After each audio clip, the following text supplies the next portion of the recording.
A reminder of our top stories this hour. NATO is set to formally recognize for the first time the challenges posed by a rising China. These include security concerns, with China having the second largest military spending in the world. However, the NATO chief said the change in stance is not meant to create an adversary, but to better understand and respond to China's growing power.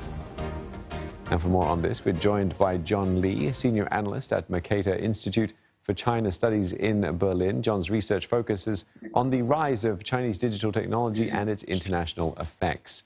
John, firstly, does the acknowledgement of China's military might signify a shift in the balance of global power? Well, clearly China's economic and military modernization are not new trends. What everyone recognizes has changed is firstly that US policy towards China has been reorienting for the last 2 or 3 years, but also this reflects much deeper trends in Washington, D.C. Concerning China's rise as a strategic competitor, as it's now described in the US national security strategy. At the same time, we have seen European countries which have historically been concerned mainly with China as a trade partner, increasingly concerned with it as a security actor, given the increasing presence of the Chinese military around the world, as well as the issues around 5G communications infrastructure, Chinese investment in Europe, and a number of other things that were referred to by the NATO Secretary General in his remarks. So saying all that, is that why China is in the equation? That's why because NATO's defense remit is actually limited to just Europe and North America?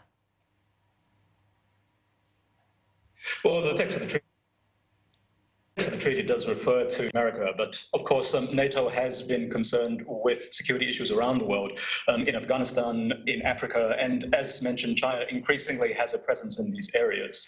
The reality is that China's rise in national power makes it a security actor on many fronts that cannot be ignored.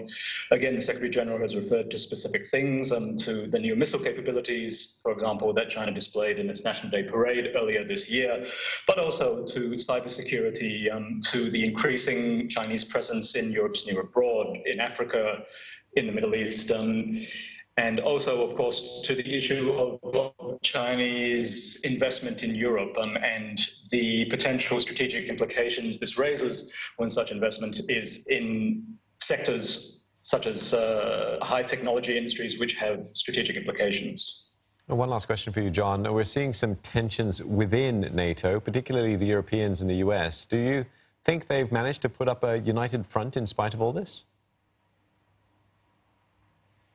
Well, tensions within NATO are not new. What's going on now, I would say, is still a long way from de Gaulle pulling France out of NATO's integrated command structure back in the 1960s.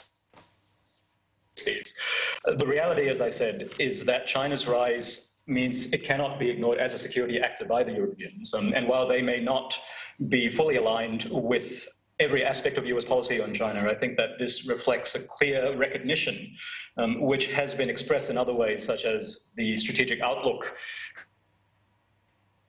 China, which named it a systemic rival, which was issued by the European Union earlier this year. And this is an issue which is obviously going to bear watch. All right, many thanks for that. John Lee, senior analyst at the Mercator Institute for China Studies in Berlin. We apologize as well for the breakup in audio towards the end.